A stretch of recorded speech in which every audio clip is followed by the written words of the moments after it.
The marketing for Sonic Frontiers has certainly been a bit of a rollercoaster ride, hasn't it? We went from no news to a bunch of news that has been delivered bit by bit with lacking information that was vital to fully understand what we were seeing. It is no surprise then that the influence of leaks is still as strong as ever despite gaining more official information. A shocking amount of the leaks have turned out to either be mostly right or even simply completely true. However, as a result of this, some people have gotten a bit overly excited. Now there is a heavy expectation that Sonic Frontiers has a lot more content than what has been shown. I'm talking about things such as hypersonic, multiple playable characters, online multiplayer, and yes, even my beloved Chao Garden. It is possible that these are indeed features that are yet to be revealed, but to expect everything currently rumoured is a bit of a stretch, in my opinion. It would seem many other people seem to think so, and have thus come to the conclusion that the game needs to be delayed so that those features can make it in. This would be disastrous, in my opinion. There is no official stance on all these features. A delay may be used to further polish the game, but it wouldn't be used to add features that were never planned for it anyway. That is all a mere sideshow when it comes to discussing the idea of a delay for Sonic Frontiers though. Many people rightly felt like the gameplay shown at the start of the month looked unfinished or lackluster, and had doubts about the game's ability to perform long term. This is where the bulk of the people demanding for a delay come from. Now, this might be considered controversial, but I myself am against a delay. Many people assume that a delay will make a game better than it was going to be, and I suppose perhaps on the smallest level that might always be true. However, that doesn't mean it will be a good game, and it also doesn't mean it's improved by that much. And in fact, I rescind what I just said. It could still make a game worse. Take a look at Duke Nukem Forever, for instance.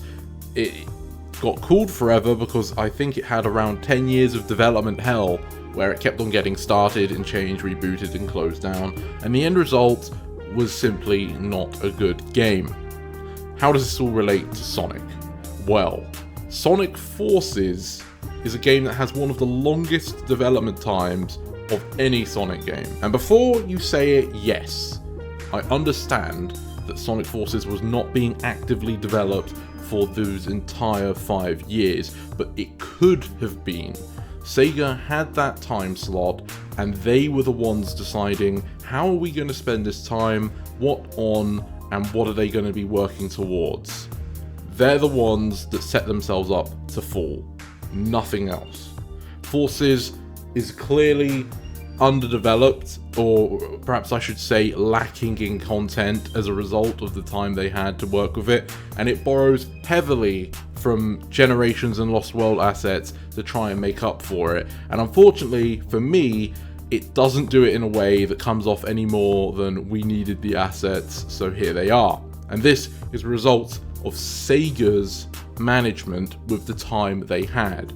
Sonic Adventure 2 and Sonic Unleashed are two examples that, regardless of if you actually enjoy those games or not, you cannot deny they both have far more content than what Forces offers players. You may prefer Forces content, I don't know why, but you might, but you cannot tell me that it has more content than either of those two games, and they were both made in far less time than what Forces could have had. What I'm talking about though with all of this is the effect of a delay on Sonic Frontiers. They've had presumably 4 to 5 years to work on it, but just like with Forces, we don't know how much of that went into the game, but remember, that's on them, not on us or anything else. They had that time. They chose when the game was coming out, and they would decide how much of that time are we going to actually work on the game for. So that's not a defense. But regardless, Sonic Frontiers, if it got a delay, that doesn't mean they're going to spend it doing the correct things to improve the game and make a better experience. In fact, Sega have a history of not doing that with development, whether it's a delay or not. Furthermore, I am somebody who found the 2010s and onwards for Sonic the Hedgehog to be quite disappointing, and this was for numerous different reasons, some of which can be found in the gameplay choices or the narrative choices. But the key thing about all of my issues with the 2010s onwards is that they were in fact choices, deliberate choices. Most of the time they weren't mistakes, it was intentional, it was the direction that Sega had for the series, it's what they wanted. I did not like that, and despite it, I would give some of those games a chance. Eventually they just made me walk away, but at first I would give some of these games a chance. And the problem is, even if I ignored my disappointment of the direction, a lot of the time I also felt that the games they were offering me failed to live up to their own expectations set by Sega. Look at Sonic Boom Rise of Lyric. Sega may not have developed it, but they certainly managed it. And by managed it, I mean managed to mess it up. By telling them to port the engine halfway through development, and all you're on is an exclusive Nintendo deal, they certainly didn't help. It may have been a bad game anyway, but Sega definitely didn't help. Sega were making choices. The characterization of someone like Shadow was a choice. Sega wanted that. They wanted him to be edgy, they wanted to play down his backstory, they wanted to forget about the involvement of the greater community in the Sonic world, such as GUN, or memorable locations that weren't from the classic games, like Mystic Ruins and Station Square. We just stopped hearing about any of this stuff in that time period. What does that have to do with a Sonic Frontiers delay? Well, what I'm trying to get at is that this is all what they wanted, and it's just that I didn't like it, and despite that it was what they wanted, they didn't live up to it. They had all of the time in the world to choose how they wanted to express their vision, and it never came to anything. I don't think a delay for Sonic Frontiers is going to change their vision. If some of the things we're complaining about, such as, let's just say, the world being a bit bland, we haven't seen enough of it, but let's just go with that. Having a delay doesn't mean that the philosophy in which the levels are designed would be changed. They might see the feedback and just add more stuff in there, but it wouldn't be stuff designed in a different way to how the rest of it was. They'll just increase the density because they have a vision for the game. Hopefully, that isn't a problem we're actually going to have, and what's there is great. That's just an example of why I don't think a delay is going to drastically change or improve, but it would probably at least help polish if they haven't done so already, which they should have been polishing it this whole time, but if not, it could help. But I'm not so sure. Sonic 06 is a game that has been used to drag down the series ever since it came out, which has been over 15 years ago, by the way.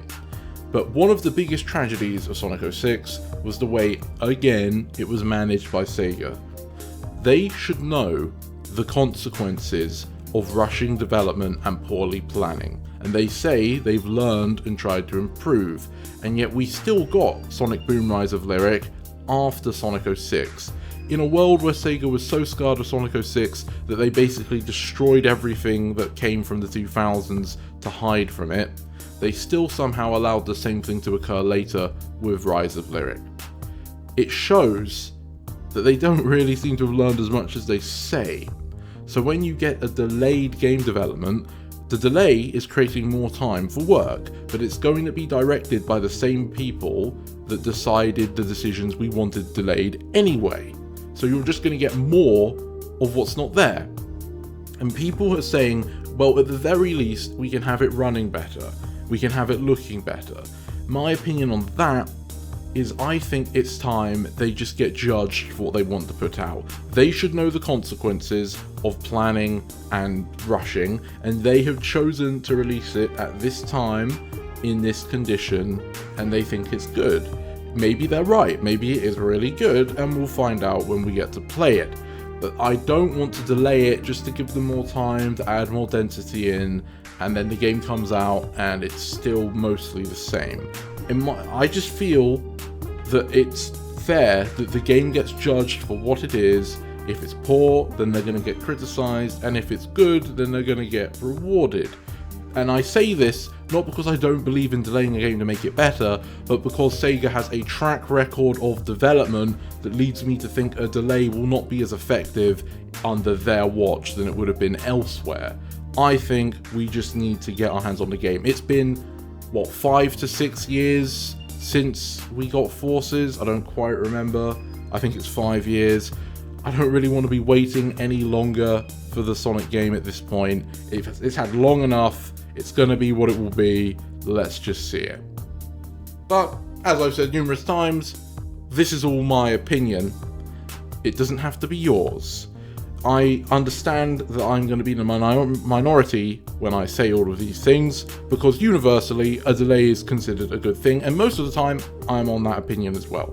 Here, not so much. How about you though?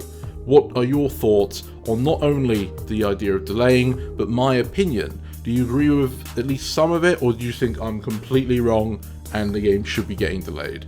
Let me know in the comments below, and I'd like to thank you for watching this video all the way to the end. It really helps it perform better on the algorithm, but also liking and subscribing could boost it even further, which would help this conversation grow. I hope you have a good day, and to see you next time. This is the Mighty Emperor, signing off.